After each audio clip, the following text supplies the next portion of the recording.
Hello and welcome to Raw Chatter. It's your host here, Vicky Midwood, and I am delighted to be joined by a special guest today. Laura Lloyd is a stop eating coach. She's actually a certified eating psychologist, and she has got a heck of a story to share. We're going to be covering binge eating, emotional eating, particularly after work, and all that entails. So, Laura, I want to say thank you for joining me today on the podcast, and over to you. Oh, good to meet you here again, Vicky. And yeah, I'm a stop overeating coach. Just by the way, I don't help. I said stop eating. No, I'm not encouraging people to stop eating.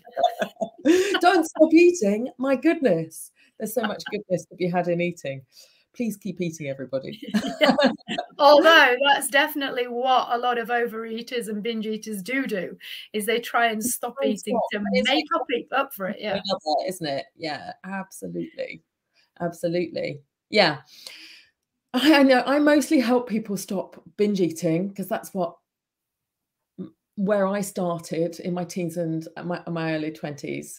I was a binge eater and sometimes bulimic too, and you know, but after I recovered from that, I really realized that there was these layers of habits and compulsions that would crop up in my life. And that's really because I didn't really deal with the emotional element properly at the time. I was doing a lot of self-help and I did manage to get myself out of these binge cycles, which was, a miracle really, when I think about it. Right. So you did that on your own. You didn't go to therapy and seek help from a specialist. I didn't. And I don't think, I don't know if I would have fitted a remit of somebody who needed medical intervention at that point. I wasn't overweight. It probably wasn't occurring so often. And it was in periods, but most of the time, I think everybody around me thought I was coping great. And Right. and I don't know if they would have experienced me as miserable and anguished in the way that I was internally. And that's partly because I was a super high achiever, and a lot of my clients are. I mean, and I'm sure a lot of the people who are listening to this podcast recognize themselves in that personality type who is somewhat perfectionist or aiming very high in life, somewhat people-pleasing, and really very devoted to gathering all of the accolades and validation that come with all of those outside markers of success, whether they're like qualifications or promotions or money or status. I feel like those huge self-expectations, they play such a part, don't they, Vicky? And huge. And I think what you've said there is that we recognize these, but we can see them in other people. We don't necessarily recognize them in ourselves because that's just who we are and what we do. And so we don't really recognize that that's an issue and it's a problem because it's how we've been brought up, and school plays a big part in that, and no doubt our parents do. And in today's world, you only have to scroll on social media, and particularly when it comes to results for exams, which is coming up shortly, there will be people who will be definitely basing their worth on whether they got A stars in their O levels and how many A levels they got, and what kind of degree did they get, and all of that stuff we're taught to strive for and aim for because, well, there's a few elements to that, aren't there? One is that we're living in this kind of almost meritocracy where you're kind of taught that if you work hard, you climb the ladder. And it doesn't always quite work like that when you get to the world of work. There's a lot more chance and a lot more who you know and a lot more what school did you go to than we like to believe. Yeah. So there's that. And then there's female conditioning as well, isn't there? Huge. When you look at how girls are define self-esteem at school, it's so effort-based. Yeah. That they get so much goodness out of, I did my best. And we teach our kids, it's fine, just do your best. Yeah. And we think we're letting them off the hook, but we're not. We're also teaching them, like, set your self-expectations really high and then go for it. But we're really kind of setting ourselves up for burnout. And, you know, all of this compounds, I suppose. And that's why over the course of years, my work has really come to focus on this intersection between work emotions and overeating, and other habits and compulsions too. Work emotions and how we veg out in front of Netflix, how we overdrink after work, how we overuse caffeine, and then alcohol to bring ourselves back down, if you're like me or like I was when I was a drinker. So, you know, we're sort of this, but there's also maybe something just human about it, right? We look at animals, they're status driven, you know, they will fight to be the top, to be the alpha. And, you know, we kind of are wired to want to be the best all the time. But when it comes to solving our overeating, it's often really counterproductive, I think. So, and this is something that I think we could address and go on for so long, because society's fallen for it and we are exacerbating it, you know, all of the time, not necessarily recognizing that that's what we're doing. But I just want to take you back a little bit, because you mentioned there about females and how we look at the female and the status within girls.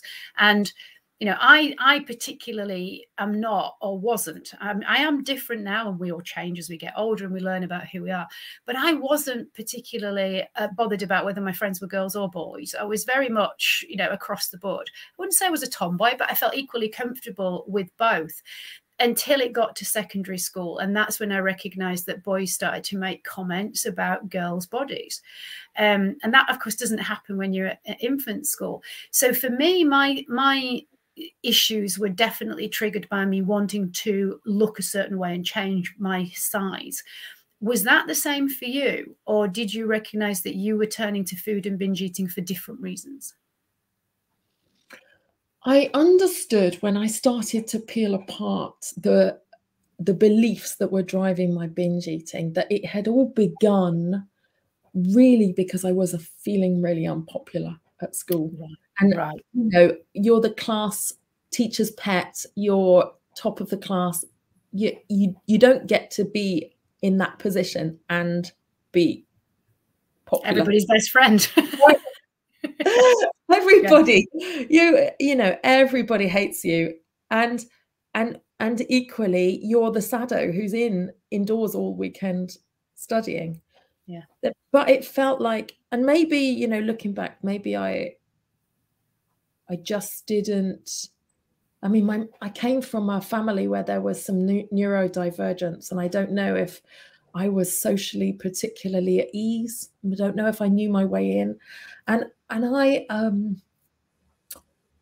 think that in that era, like 25 years ago, there wasn't really, I mean, more than 25 years ago, really now, 30 years ago, right? There wasn't really a bunch of life coaches around saying, you're struggling with friendship, I'll teach you how to set yourself up for really good friendships, how to manage your relationships. But dieting and changing your body was a very available transformation. And I think I just kind of latched onto it like a sort of, you know, fairy godmother waved the magic wand, and and all is well with your life. And this idea, and I think there was also a little bit of,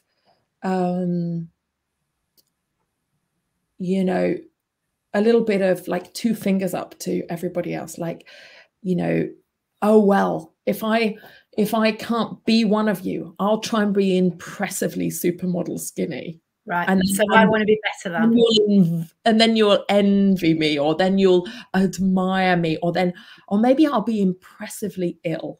Maybe I'll be impressive. So like I was really aiming for some sort of like to get some attention. Yeah. And it lasted like half a day before those attempts just slipped into binging, because you know, you can't argue with physiology in the end. You get hungry. If you try and skip lunch, you get hungry, and that's the way it should be. Then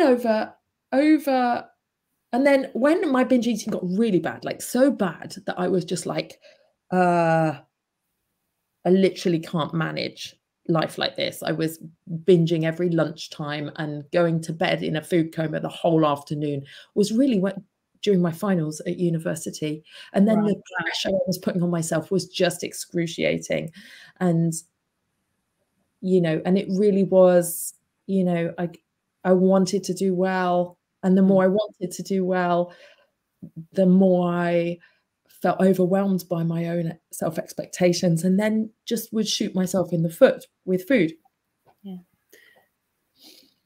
But we look at that and we kind of talk about it being self-sabotage, but you don't recognize that that's what you're doing. And you don't recognize what it's been driven by, because we're not taught to look at this stuff. And particularly when it comes to this sort of thing, it's secret, isn't it? I'm guessing you weren't telling your friends at uni about what you were doing with food, right? No. We do this stuff in secret, behind closed doors, and what better environment than your little, you know, flat or whatever you were in, bed sit when you were a student. It's very I mean, I remember thinking when I go to university, oh great, now I can get really fucked up with food because nobody's looking, right? I mean, I could just let myself, you know, really go.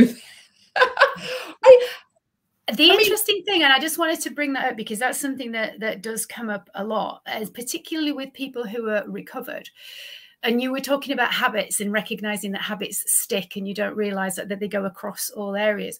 Do you find now, even though you are well into recovered from your binge eating and your emotional eating, do you find that sometimes you do have some sort of secretive behaviors and you kind of go, what am I doing? Because I know I do. Now and again, I'm like, what's that all about? That's such a throwback to those days of being secretive. Does that ring any bells?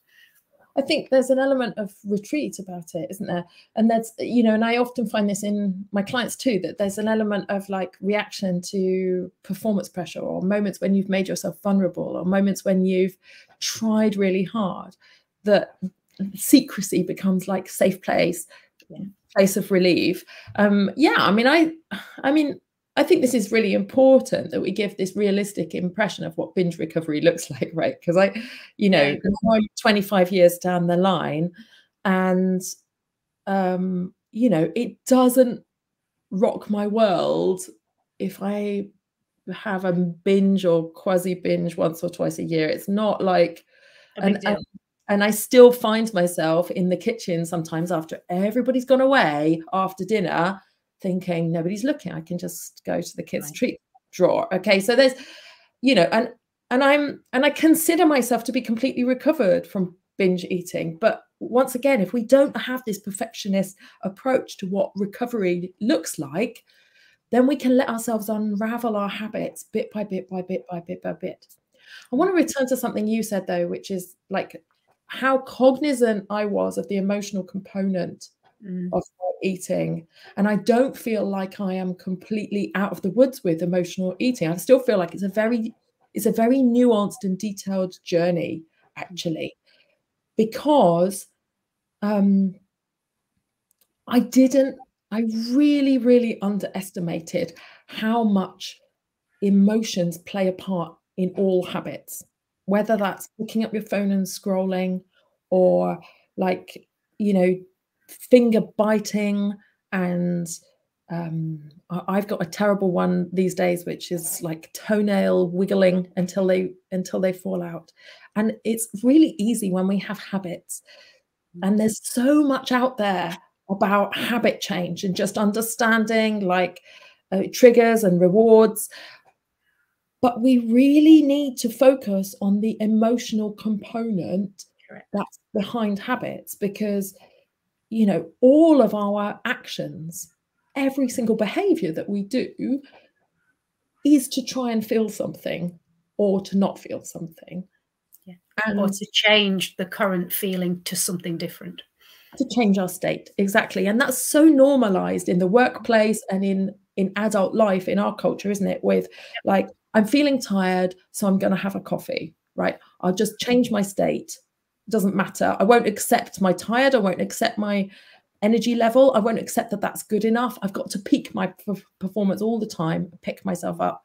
Or similarly with alcohol, that we accept completely that I'm going to fast track relaxation with alcohol. I'm going to have fun now with alcohol. I'm going to change my state from being awkward. And I mean, God, I have been to office parties sober, and I'm telling you, it's tough going.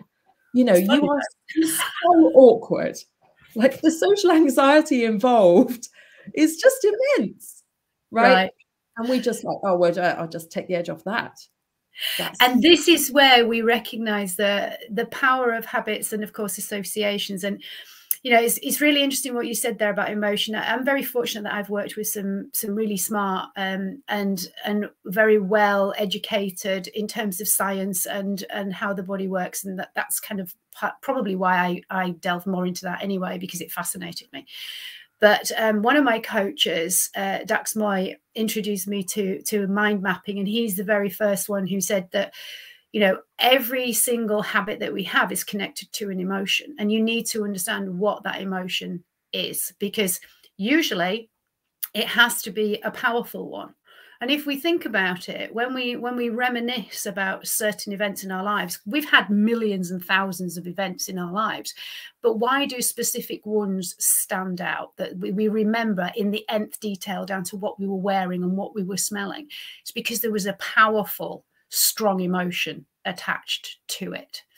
And what we don't realize is when we're conversing with people, or, you know, as a parent, if you're saying something to your child, something that is just mentioned may have a powerful emotive effect on your kid, and that sticks. And we don't know what it's going to be. And this is where it's the feeling associated with it that is the thing that sticks. So as an example, I remember as a kid playing in the hallway, because it was Christmas time and we hadn't quite got all of our Christmas presents back up to the bedroom yet. We were playing with this train set that we decided to set up with the hallway because it was long. And I was kneeling. You know how you kneel, you got your feet underneath you and your thighs spread out. Everybody's thighs spread out when you're kneeling. My dad came down to join us, and I remember him saying, "Hey, lass, you've got thighs like a rugby prick forward."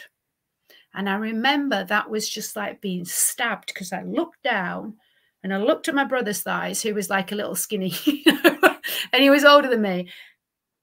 And ever since then, that stuck. So all throughout my weight loss journey, it was the thighs, because it literally was like I'd been stabbed. So the emotion associated with that comment was so powerful that it sticks. And when we think about emotions, they are massive drivers, because there is a physiological, neurological response going on. So this is where we've got to understand that reconnecting to our bodies. And as you've said, we get taught to ignore. If you're tired, what's the obvious thing to do? Have a nap. But what do? Oh no, let's go to a stimulant, because we can't be what we want to be. We have to be something else. And this is, you know, learnt, isn't it? Plus marketeers. They taught us that alcohol was relaxing. We all know it's a poison. Oh, completely. Oh, God. I mean, it's like totally sexed up, isn't it? Yeah. And, you know, but chocolate. But equally, I mean, what's interesting there, Vicky, is you've talked about these kind of originating events. Yeah. But actually, the reason we started doing something, in the way that I conceive it at least, is not necessarily the reason why we keep doing it today. Nope. And the reason that so much of the emotional dimension of my overeating went under my radar originally was that I was very efficient at not feeling, because I could have a snack, right? And so and also I had this notion of emotional eating as being like, you know, like that Sex and the City character getting that a massive cookie back out of the bin, like after a breakup, right? And it's just like abject misery, and I'm just going to drown my sorrows, right? But actually, I think in what's happened in our culture, and what's happened particularly to some of us, depending on how we were parented around emotion is that our capacity to feel even mildly uncomfortable emotions, like slight anxiety, like the slight anxiety of constant self-pressure, for example, to succeed, right? Or like needing to rush, or wanting to, or like the slight difficulty to find focus, or the slight self-doubt of wondering like, oh, I've got to do this thing. I think it's going to be a bit hard. All of these like very, very low level discomforts, we also don't make space for and have any capacity to feel. We just try and check out of all of them all the time. And so the more that we do this work, and this is the beauty of it, the food part is the part we want to solve because it's like driving us nuts. But in reality, what starts to happen is we start to realize that we're avoiding feeling, and we start to feel more. When we start to feel more, the reward is itself. The reward is that you feel more alive the more you feel. Even if you honestly feel a tough emotion, like pissed off, for example, like angry, right? Even if you honestly give some space to that, it's still better than being zombie, ultimately, because you are fully alive doing it, having the full human experience. And so little by little, the reward of the vibrancy of your life starts to take over from all of the dopamine hits of little bits of food, Netflix, snacks, wine, whatever it is. Yeah, but it's a slow process. And when you've checked out of your emotions, when you've been emotionally avoidant for years and years and years and years and years, as I have been and still am to some extent, you know, that's where my brain knows to go. It's like, ooh, that's uncomfortable. Let's check out. Let's retreat. Let's go away. Let's hide away. Yeah, so can I ask you on that, because that's such an important point that you've brought up, and I know that for me it was massive, but half the time I was so disconnected from my emotions that I couldn't even explain. I didn't have the words. I didn't know what I was feeling. I couldn't name it. I couldn't label it. And, you know, I laugh, but it's true. When I was in rehab, they had to give me a sheet of emojis to try and work out what kind of, well, is it close to this? Because I genuinely didn't know. And funnily enough, I've had to do that only with a couple of clients over the years, but to be that disconnected. So for you, were you able to know what the feelings actually were? Could you connect to that emotion, or was that in itself something you had to learn? Yeah, that's a good question. I think I already had some mindfulness, and, you know, anybody who's dabbled a little bit in any of those kind of ways of getting present with themselves. Yeah.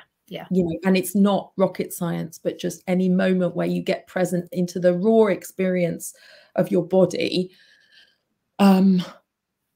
is your way into that. And I had also done, when I left university, I then went to drama school, and we spent a lot of time being in our bodies and breathing into our bodies and being present. So I did have some help, like I was gathering tools with it without really realizing. But also, I didn't come to that stuff when I still had all of the drama of the emotions around binge eating going on. Because I think when you're like, if you're hardcore drinking and eating, then all of the guilt and the self-judgment just clouds everything else. Like, there's no room to feel anything else, because there's this massive drama going on that's creating a lot of emotional stuff over the top. And that's like for a lot of us, like it's a massive distraction, isn't it? It's like a big proxy problem.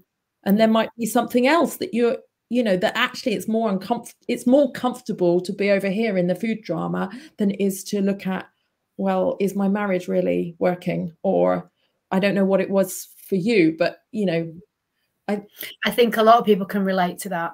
It's better as far as it in a way, and this is probably for people who don't and haven't been down this path and don't understand what it feels like, feel this way around food.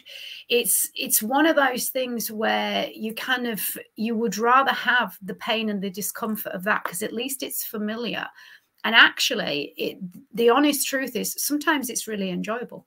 Sometimes it's really enjoyable to binge eat.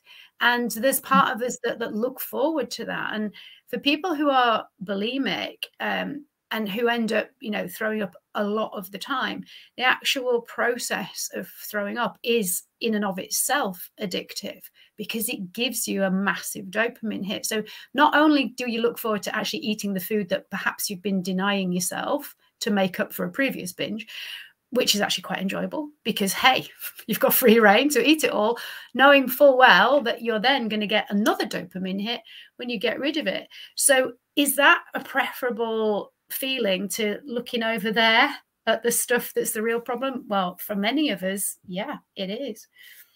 Definitely. I think often when stuff is happening in our life that doesn't feel within our control, then pain that's within our control is preferable to pain that makes us feel powerless. Whether that's... Do you want to just say that again? Because that's quite a profound statement. Just repeat that. So I guess I'm saying that our overeating is a bit like a little puppet show, where we are playing out a pain that is within our control, making ourselves feel like bad people.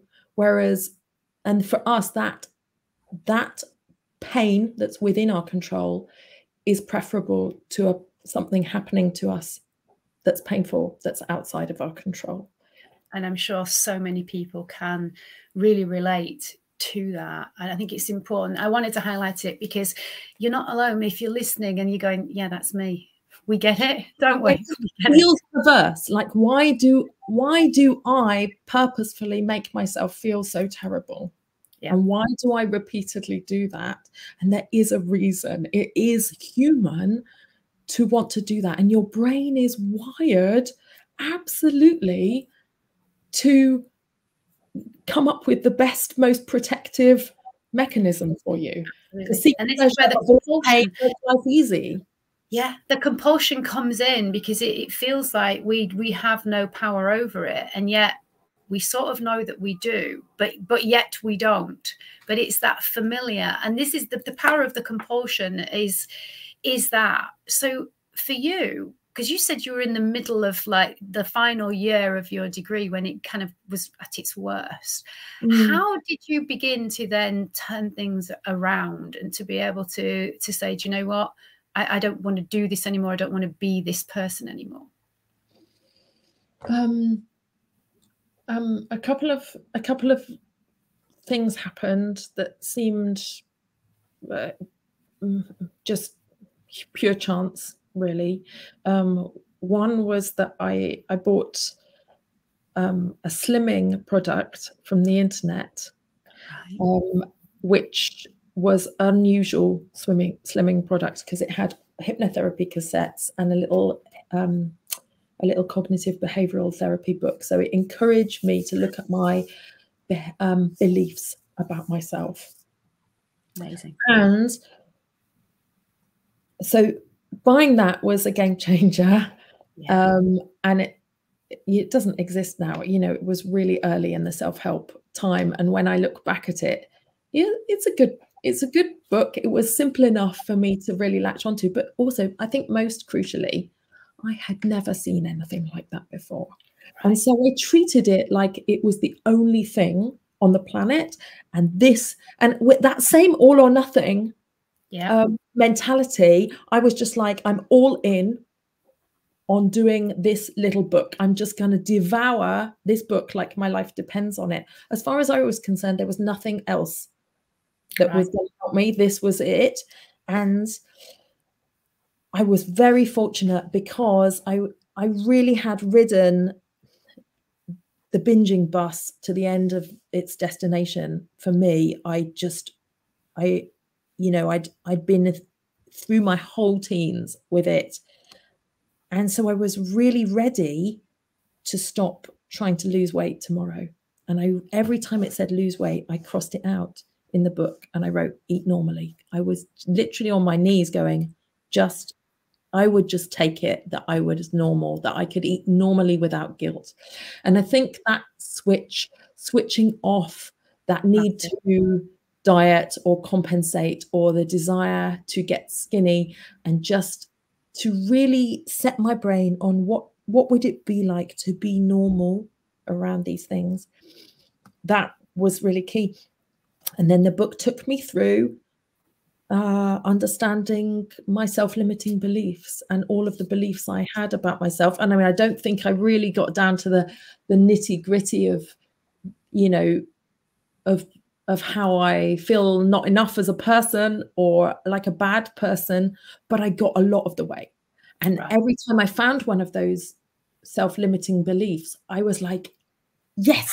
I was, oh my God. I was like, I found treasure in the sand. I was like, this is underneath there. And I have control over whether I keep believing this about myself. That, together with these hypnotherapy CDs, which were CDs, they weren't even CDs, they were audio cassettes. Yeah. Right. I was English teaching in Japan, and I had a lot of commuting to do. So I'd listen to these on my Sony Walkman, and it was so reassuring. It just, having a voice coming in from the outside that helped me to believe that even I could do this, and it was already done in my future. It was already happening, and I just needed to relax and continue my pathway. And like, I really needed that reassurance. And I think we all do, because we totally agree. Tried and failed a lot of freaking times. Yeah, on our own. And then, so just having that voice in your ear, suddenly you're not on your own anymore. And even though it's not a person you can tangibly speak to, and it doesn't matter. Implicitly, I was just like, I'm holding on to what this person says. Yeah, exactly. Powerful. And is that, do you think, what led you to wanting to study hypnotherapy for yourself? Yeah, I'd always used some hypnotherapy within my coaching. And still it's a relatively, you know, a small component of what I do. Maybe it's a quarter of what I spend my time doing. Because a lot of the coaching is around understanding all the thoughts and emotions behind the behaviors before then you get to rehearse your new thoughts. But for me, hypnotherapy is just a really smart way to rehearse some new thoughts. But also with respect to habits, it's a smart way to rehearse a different response without failing, because you're just doing it in your imagination. So I can go into my imagination and I can rehearse having the urge to go to the kids' treat drawer and not responding, and allowing all of the feelings that are in my body through my imagination. And I've created some space and some relaxation to focus on that. Whereas in reality, when everybody's left the kitchen and that urge has come to me, my response is so split second, and the chances are I've probably got something unwrapped before I've even slowed down and thought about it. So hypnotherapy is just sort of like using your imagination as a rehearsal room to sort of do some of that in a really safe space, so that when you get to the real situation, you've had some practice. And I suppose also, you know, the behavioral psychologists were and did develop habit reversal methods in the 70s that are still standard, because they are the most proven processes for habit reversal. If you need to stop hair pulling or stammering or nail biting, as opposed to addictions, right? But the compulsions of habit, almost like OCD behaviors that, you know, you feel compelled to do and that your life depends on it. But actually, once you recognize that you created the habit, therefore you can change the habit. And this is where, as you say, these powerful methods come in. If anybody's listening going, what powerful methods are you talking about, Laura? Do you want to share with the methods that you are referring to, just so that if people are interested, they can go and find out some more for themselves? Yeah, well, I suppose habit reversal is the kind of known behavioral technique that was developed by Nathan Azrin and Gregory Nunn in the 70s. Yeah. And that was, that's a really, it's a kind of detailed process of bringing the things which you have relegated to habit, autopilot, essentially. When I pick my fingers, I don't even notice I'm doing it. No. I have no awareness of it at all. It's so much into my unconscious, right? Just the same as when you drive your car to work every day, you get to work and you have no memory of the drive, right? Your unconscious is doing that for you. And in that same way, binging is also a habit. The way we respond to our emotions, the way I am tempted to overeat when I want to procrastinate on a work task, for example, is also a habitual response to an uncomfortable emotion. And the binging that you're probably doing today, or not you, Vicky, but if you're listening, if you're binging today, you need to know this, because it's utterly redemptive, that you essentially have a binge eating habit that began for an emotional reason and continues today, probably with some minor emotional components in it. But once you realize that the reason you feel compelled to binge is because it's your autopilot, your habit brain doing it for you, which your habit brain is doing because it thinks it's a great shortcut. It thinks it's helpful, saving you an effort, right? So understanding and unwinding the habit elements is really crucial. And that's not to say that things like trauma should be disregarded and that we should treat it all on a very like there's nothing emotional going on. There's something emotional going on every moment of your life, and understanding the thoughts and emotions behind each individual overeat is really powerful. When you get into the detail of how a binge occurs for you, then you can start to see, like, oh, this is my pattern. And the more that we see our patterns and open up our patterns, the more we can work with them. It's about knowing yourself, isn't it? It's knowing, what am I doing and what is driving me to do it. And that's what you were saying earlier, is you gave yourself some space. You gave yourself the space, and that's something that particularly the people that you tend to help, because it's mainly after work, isn't it, that you help people who are binge eating or overeating after work. And they are the very people who rarely give themselves the time and the space to actually go, what is actually going on for me? Why am I continuing this? Because it's something that they did begin, and all a habit is just an action or a thought that we just keep on repeating until it becomes automatic. And that's all it is. When does a habit become an addiction? Well, I don't know if you can draw a particular line in the sand, because oftentimes we are doing things so many times that could be referred to as an addiction. And if we turned around and said to people, by the way, you're a mobile phone addict, they would just go, well, so is everybody else. So, but when it causes you, and this is, I think, the thing that we need to perhaps, help people to recognize is, you said it very powerfully. You decided enough was enough, that the binge eating bus had got to its destination. You didn't want to do it anymore.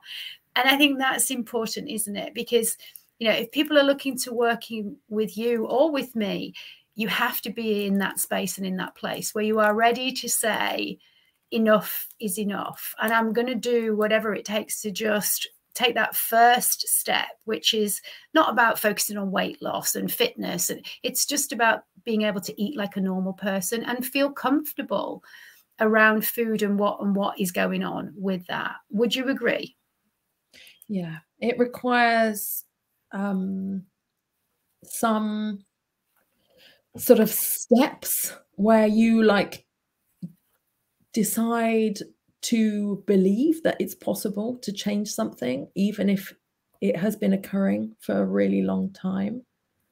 Some commitment and determination to change, which for me is really just all about a really strong decision, but also a really strong why, like really finding a why that's less flimsy than I want to have lost weight by the next family gathering, but actually like really wanting a life for yourself, really wanting health for yourself. And that's hard when you don't believe that you deserve it. So, you know, like there might be some belief that change is possible that's needed, and belief that you're worthy enough of change before you even begin, and then shitloads of patience, because real change is actually quite a detailed process.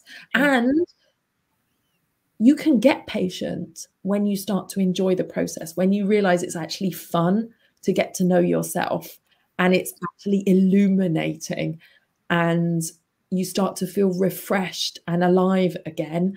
Then it can take as long as it takes. For me, recovering from binge eating took 2 years, and that was just the binge eating part. Now, I don't think it takes my clients 2 years, because they've got me accelerating the process. But at the same time, you know, you don't need like a massive method that then you're overwhelmed trying to apply, because the process of trying things out, of experimenting, trial and error, evaluating what you did, and then going back and trying again, it is a careful little process. And you know, and it requires permission to give yourself that permission. And when you talked at the beginning about people's personalities tending to be perfectionists and high achievers with high expectations of themselves and often of others as well, you recognize that one of the things that can make it more challenging is not giving yourself permission to, in inverted commas, fail, because it's not about being perfect and it's not about getting it right. You know, and this is, you know, having that commitment, and as you said, recognizing you need a lot of patience, because you're going to try stuff and it's not going to be the right thing for you, or it might be the right thing for you, but not at this moment in time. And so you've got to be patient, but also give yourself permission to go, okay, it's all right that didn't work. Now I can go over here and try something else.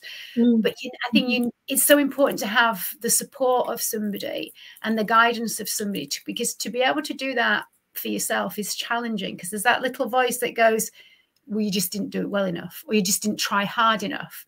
So you know what I mean? Yeah. And this is where somebody like you can help someone go, do you know what, let's shelve that, let's go over here. And somehow I think just having a guide, a mentor, a coach, whatever terminology you want to use, but just somebody who's been down this path and can go, it's okay. Right, you've given it a good shot. You've tried it for long enough. It's not working for you. Let's do this instead. But to recognize that, again, it's much better with somebody in your corner who's been there. So how do people get to work with you, Laura? How do they connect with you, and what is it that you actually offer them? People can come to my website, which is lauralloyd.co, not .com, .co. And you can I'll put it in the description in the show notes, folks. Yeah, so you don't have to scrabble and get a pen. Yeah. Then you can book a consult call with me, and that's just a really private conversation about what's happening for you. And it's not an obligation to buy coaching at that point, but it is a discussion about what you think is the problem, and then how I see your problem. And oftentimes what you think is your problem, there's another element to it that you're missing, because it's very hard to see ourselves in a complete way. And I'm so practiced now, I've been doing this for 10 years, that I'm just, you know, really tuned to seeing people's patterns, and especially picking up on the thoughts that are driving them. And so a consult call is a really valuable conversation to have, whether you go to coaching or not, I think. And, you know, and the idea of coaching is that you come away from every call feeling like you've been returned to self-compassion, and to know that this is normal, and of course it's normal for you, and with something to try that you hadn't spotted before. And I don't mean try this recipe, like it's really not a food thing, and we really have this idea that the perfect food combination could solve it, and actually the only food combination that we need is a promise to feed ourselves adequately, so that our bodies aren't causing us to binge. Absolutely. For other, for physiological reasons. And then if people want to work with me, we work for 12 months on my Sensational Eater program, and they have an online program and weekly coaching support, and they come on Marco Polo in between, which is a video coaching app. And cool. So my clients can reach me at any time of the day or night without ever waking me up, and I just return video calls within 24 hours. And that can be really fun, because oftentimes people actually talk to me in the moment they're having an urge instead of responding to it. So there's a lot of support there, and when we go in together, we're in it for this full year. And I think giving yourself that luxury of a whole year is sensible. A really smart thing to do. It absolutely is. Yeah. Even take a whole year. Sometimes we're done in 6 months, and then we life coach for 6 months, and we clean up all of the other emotional pressures and the work pressures that are working around. But that's the fun of the journey, isn't it? Because I think what people will recognize, and if they're into binge eating and they feel deeply in it and emotional eating, they are definitely not going to resonate with what I'm going to say now. But the food is not the thing, even though it feels like it is when you're in the depths of it.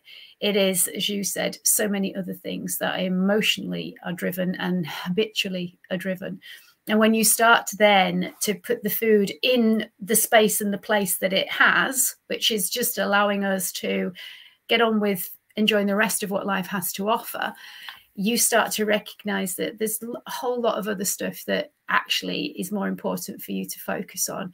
And that's where the journey becomes so much fun and so exciting, isn't it? And so a year makes total sense to me, although it might sound like a long time to somebody who has never even worked with a coach before. Take Laura up on that option. And if you invitation to hear more about how I work and a bit more about my story, because I'm always on an eating psychology journey myself, and I'm not one of those coaches who's like, oh, I'm on the shiny side of transformation, like I'm really in there with you. Always learning, yeah. Then you can hear more of that on my podcast, Hi Food, I'm Home, which is on Apple. Fantastic. And again, we'll put the links to Laura's podcast in the description and in the show notes. Laura, it's been an absolute pleasure to speak to you. You've dropped some nuggets there that I hope people do actually run with. It's worth listening to a second time, folks, if you have the chance to, because Laura has shared some really interesting and powerful insights for you. Have you got anything that you would like to leave our listeners with? Any last words for them? Vicky, I'd just like to say thank you so much for having me on the show. And I guess I'd just leave everybody with this one thought, that we all think that, oh, stuff worked for someone else, but there's something super, super broken about me and it won't work for me. And actually, that's human. We all think we are super broken, more broken than you. I sometimes have this thought too, and it's not true. None of us are. You were born worthy. You are always be worthy. And when you get to feel that about yourself, life gets safe. I suppose that's my last. Wonderful message. What a perfect message to finish on. We're all worthy. We were born worthy. So you are worthy, folks, of picking up the phone and having a chat with Laura if you feel that you need to.